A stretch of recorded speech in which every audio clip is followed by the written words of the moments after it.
शेन्योन मुश्किल से शिन्यू को उसके रूम तक ले जाता है, लेकिन लड़की पूरी तरह आउट होती है। धीरे धीरे बोलती है, मुझे नींद नहीं आ रही ब्रदर इन लॉ, और मैं बिल्कुल भी ड्रंक नहीं हूँ।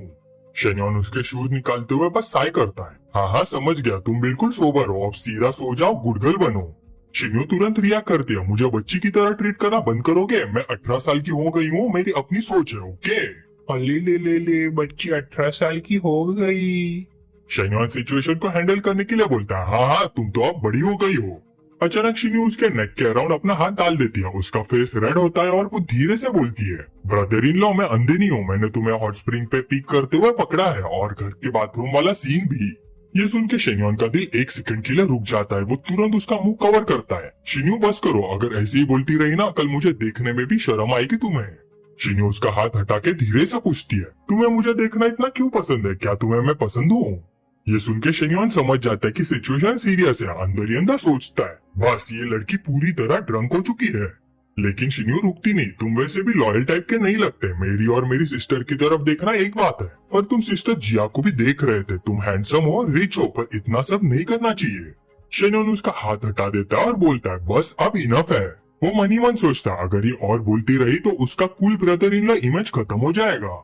लेकिन शिन्यू और टाइट पकड़ लेती है, नहीं मैं छोड़ने वाली नहीं हूँ। शेन्योन लास्ट ट्राई करता है, शिन्यू प्लीज सीधा लेट जाओ, सो जाओ।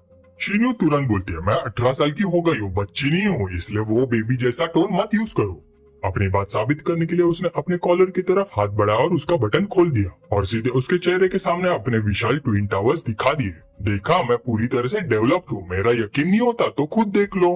अपने ट्विन टावर्स दिखाते हुए वो बुदबुदाती रही, तुम्हें ये पसंद है ना? तुम हमेशा ताक झाक करते रहते हो, मैं तुम्हारे सारे राज जानती हूँ। तुम सिस्टर जिया के टावर्स को भी देखते हो, लेकिन क्या मेरे उनसे कहीं ज्यादा बड़े नहीं है? शेन्योन बस हैवी साय लेता है और सोचता है, यह हद से ज्यादा ड्रंक हो गई है। अगर ऐसा ही चलता रहा तो सिचुएशन कंट्रोल से बाहर चली जाएगी। शिन्यू की आंखें ड्रीमी हो जाती है और वो बोलती है, तुम्हें पता है मैं तुम्हारे बारे में रोज सोचती हूँ, दिन में भी और रात में भी, जैसे अभी। शेन्योन तुरंत उसे रोकता है, बस आज के लिए इतनी बात काफी है। लेकिन वो उसका फेस पकड़ लेते हैं, नहीं मैं बोलूंगी। फिर उसने अपना सिर एक तरफ झुकाया और अपने चेहरे जैसे लाल होठ इस तरह पेश किए मानो कोई जबरदस्त तोहफा हो। ब्रदर इन लॉ, क्या तुम मुझे किस करना चाहते हो? मैं प्रॉमिस करती हूँ मैं सिस को नहीं बताऊंगी। वो आंखें आधी बंद करके और पास आती है। शेन्योन टेंशन में आ जाता है, सोचता अगर ये सोबर होती तो शायद वो मना नहीं करता, लेकिन ड्रंक लड़की का फायदा उठाना उसका स्टाइल नहीं है। जब शिन्यू को कोई रिस्पॉन्स नहीं मिलता वो पाउट करती है, क्या हुआ, तुम्हें मुझे किस करना पसंद नहीं? शेन्योन जेंटली बोलता है, ऐसा नहीं है शिन्यू, ओवरथिंक मत करो। ये सुनकर उसने उसका हाथ पकड़ा और उसे सीधे अपने डबल पीक्स पर रख दिया और कहा, तो क्या तुम इसके बजाय मुझे छूना चाहते हो? मैं कसम खाती हूँ तुम्हारा राज मेरे पास सुरक्षित रहेगा। उसने फिर से अपनी आंखें बंद कर ली, मैं खुद तुम्हें हरी झंडी दे रही हूँ, इसलिए मेरी बहन की चिंता मत करो। अपने हथेली में उस अनडिनाइबल सॉफ्टनेस को महसूस करते हुए शेन्योन की नजर में अचानक एक शार्प रिजॉल्व की चमक आ गई। अगले ही पल शेन्योन आगे बढ़ा और शिन्यू को बिस्तर पर पिन डाउन किया। वो उसकी आंखों में देख के बोलता है, शिन्यू कल सुबह उठते ही तुम्हें इस सब का रिग्रेट होगा। वो बस हंसती है, मुझे कोई रिग्रेट नहीं होगा क्योंकि ये सब बस एक ड्रीम है ब्रदर इन लॉ, एक ड्रीम, सुबह उठ के सब भूल जाऊंगी। शेन्योन उसके हाथ पकड़ के पूछता है, ओ ऐसे ड्रीम्स पहले भी आए हैं? वो समझ जाता है कि वो इतनी बोल्ड सिर्फ इसलिए है क्योंकि उसे लग रहा है ये सपना है। वो धीरे से बोलती है, बहुत बार। जब वो एग्जाम्पल मांगता है वो शर्मा के फेस साइड में कर लेती है, मैं अपने ड्रीम्स किसी को नहीं बताती, स्पेशली तुम्हें ब्रदर इन लॉ। शेन्योन थोड़ा टाइट पकड़ के बोलता है, नहीं बताओगी तो पनिशमेंट मिलेगा। शिन्यू हल्का सा रिएक्ट करती है, आउच, ठीक है बताती हूँ। उसने अपनी बातें बताना शुरू किया, मैंने सपना देखा था कि जब तुम पहली बार हमारे घर आए थे तो तुमने ना सिर्फ मेरी बहन को बुली किया बल्कि मेरे कमरे में घुसकर मुझे भी बुली किया। मैंने सपना देखा कि जब मैं नहा रही थी तब तुम अचानक अंदर आ गए, और खैर तुम्हें पता ही है कि उसके बाद क्या हुआ। वो हल्की सी ही करके हंसी और बोली, एक सपना तो ऐसा भी था जिसमें मेरी बहन तुमसे बहस कर रही थी, इसलिए मैंने जानबूझकर अपना दरवाजा थोड़ा सा खुला छोड़ दिया और तुम अंदर आए और मेरा मुंह बंद कर दिया ताकि मैं कोई आवाज ना निकाल सकूं। शेन्योन अब सच में पसीना छोड़ रहा होता है, अंदर ही अंदर सोचता है, ये तो वही क्लासिक वाला सीन हो गया, जो चीज चाहिए होती है वही सपनों में दिखती है। क्या ये सच में हर रात को ये सब सोचती है? अचानक शिन्यू ने उसे कसकर गले लगा लिया और हिचकिचाई, उन सपनों के बारे में सोचकर मुझे हमेशा तुम्हारा क्रेविंग होता है, हर बार ऐसा ही होता है। ब्रदर इन लॉ, क्या तुम आज मेरे साथ सो सकते हो? आखिर ये तो बस एक सपना ही है ना? शेन्योन धीरे से उसका हाथ हटा देता है, ये मैं नहीं कर सकता। उसे पता होता है कि उसकी सिस्टर इन लॉ का दिमाग अभी बिल्कुल क्लियर नहीं है और वो ये लाइन क्रॉस नहीं कर सकता। वो उसके कपड़े ठीक करता है और उसे प्रॉपरली सुला देता है, बस अपने सपने देखते रहो, गुड नाइट। फिर वो रूम से बाहर निकल जाता है, फोन चेक करते हुए सोचता है, अच्छा हुआ मैंने कंट्रोल रखा वरना आज तो सब गड़बड़ हो जाता। लेकिन अगर ये रोज ये सपने देख रही है तो कभी न कभी मुझे उन्हें रियलिटी बनाना ही पड़ेगा। इसी बीच जिया को शेन्योन का मैसेज मिलता है, मैनेजर जिया मैं अपने रूम में वेट कर रहा हूँ। जिया अपना फोन देख के कंफ्यूज हो जाती है, रुको क्या वो अभी भी शिन्यू के साथ नहीं है? ये क्या सीन है? क्या वो हम दोनों को एक साथ चाहता है? अगर मुझे पता होता तो मैं कभी नहीं आती। वो तुरंत वॉइस मैसेज भेजती है, सॉरी मिस्टर शन मैं ऐसी सिचुएशंस हैंडल नहीं करती, माफ कीजिए। शेन्योन कंफ्यूज हो जाता है, तुम क्या बोल रही हो? जिया रिप्लाई करती है, क्या आप अभी यंग मिस चन के साथ नहीं हो? शेन्योन थोड़ा इरिटेट होकर बोलता है, क्या बकवास कर रही हो, मैं अपने रूम में हूँ। कुछ देर बाद जिया उसके डोर पे आती है, जैसे वो अंदर आती है सीधा 90 डिग्री झुक के बोलती है, आई एम सॉरी मिस्टर शन मैंने गलत समझ लिया। अंदर ही अंदर वो सोचती है, मैं क्या कर रही हूँ, रात के टाइम ऑफिस जैसा बिहेव कर रही हूँ, ये मेरी हैबिट फिर से एक्टिव हो गई। शेनोन उसे देख के पूछता है, तुमने ये आउटफिट क्यों पहना है, आज कौन से टेक्नीशियन नंबर हो तुम? जिया अपना पोस्चर ठीक करती है, उसका फेस बिल्कुल लाल हो जाता है, मिस्टर शन मैं टेक्नीशियन नंबर 88 हूँ और सर्विस के लिए रेडी हूँ। शेनोन हल्की सी स्मोक के साथ बोलता है, अच्छा तो फिर शुरू करते हैं। ये वर्ड सुनते ही जिया तुरंत अपने काम पर जुट जाती है। अच्छा क्रिएटर ने ये सीन का सिर्फ आधा हिस्सा ही बनाया है, इसलिए बाकी का हिस्सा अपनी इमेजिनेशन से भरने का काम मैं आप लोगों पर छोड़ता हूँ। उधर चैंग सिटी में लेन यूचैंग के घर पर मोटा सा आदमी ज़ेंग जिशान चिल्लाते हुआ अंदर आता है, यहाँ इतना अंधेरा क्यों है, लाइट भी नहीं जलाई, यूचैंग यूचैंग। वो लाइट स्विच ऑन करता है और बोलता है, इतनी रात हो गई और ये औरत घर पर भी नहीं है, कहीं किसी और के साथ तो नहीं घूम रही?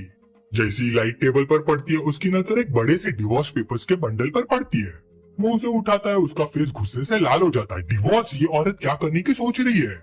उसके गुस्से के बिल्कुल ऑपोजिट टेबल पर यूचैंग की एक फोटो रखी होती है जिसमें वो टूलिप्स पकड़ के सॉफ्टली स्माइल कर रही होती है, जैसे सीधे उस पर ही हंस रही हो।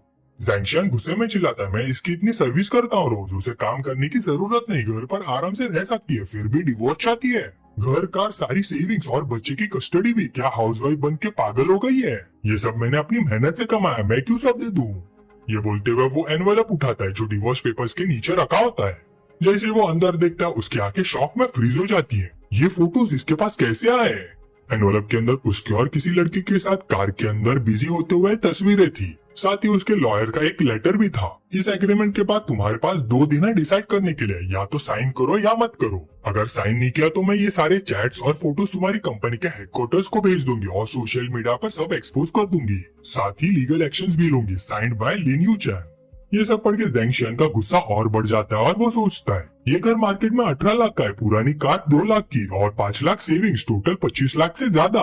लिन यूचैंग क्या वो मुझे एक ही रात में बर्बाद करना चाहती है? लेकिन अगर केस कोर्ट तक गया तो इन फोटोज के साथ मैं पक्का हार जाऊंगा और अगर बात पड़ गई तो जॉब भी चली जाएगी। फिर उसे यूचैंग याद आती है और वो धीरे से बोलता है, वैसे देखा जाए तो लिन यूचैंग हर तरह से परफेक्ट है, सुंदर है, कैरिंग है। शादी के बाद उसने कभी घर के काम के लिए कंप्लेन नहीं किया और घर लेने में उसके पेरेंट्स ने भी 6 लाख की हेल्प की थी। ये सोच के वो तुरंत कॉल करता है, कुछ देर बाद सिर्फ बीप की आवाज आती है, वो इरिटेट हो जाता है, क्या उसने मुझे ब्लॉक कर दिया? फिर वो डिसाइड करता है, ठीक है अब उसके पेरेंट्स को कॉल करता हूँ। जैसे उसने बोला ज़ैंग जिशान ने तुरंत यूचैंग के पेरेंट्स को कॉल किया, लेकिन वहाँ भी सिर्फ बीप की आवाज आती रही। उसका मूड और ज्यादा खराब हो गया, साला उसके पेरेंट्स ने भी मेरा नंबर ब्लॉक कर दिया। लगता है इस बार वो सच में डिवोर्स के लिए डिटरमिन्ड है। वो अंदर ही अंदर सोचता है, कम से कम कुछ तो छोड़ देना चाहिए था मेरे लिए, आखिर हम हस्बैंड वाइफ थे, इतना भी हार्टलेस होने की क्या जरूरत है? आखिर में मजबूरी में वो पेन उठाता है और साइन कर देता है। अब ये सब सोचने का टाइम नहीं है, सबसे पहले मुझे अपनी जॉब बचानी है। ठीक उसी समय यूनान के होटल में जिया के साथ एक जबरदस्त लड़ाई के बाद शेन्योन ने अपना फोन निकालकर मैसेज देखा। एक मैसेज सुबह का होता है, शेन्योन घर का रेनोवेशन कंप्लीट हो गया है, सारे स्मार्ट होम अप्लायंसेस भी इंस्टॉल और चेक हो गए हैं, तुम कब आके इंस्पेक्ट करोगे? शेन्योन रिप्लाई करता, तुम मेरी तरफ से इंस्पेक्ट कर लो, अगर सब ठीक है तो मैं रिमेनिंग पेमेंट ट्रांसफर कर दूंगा। सुबह मैसेज पढ़ती है और पूछती है, तुम कब वापस आओगे? शेन्योन बोलता है 3-4 दिन बाद। सुबह रिप्लाई करती है, ठीक है।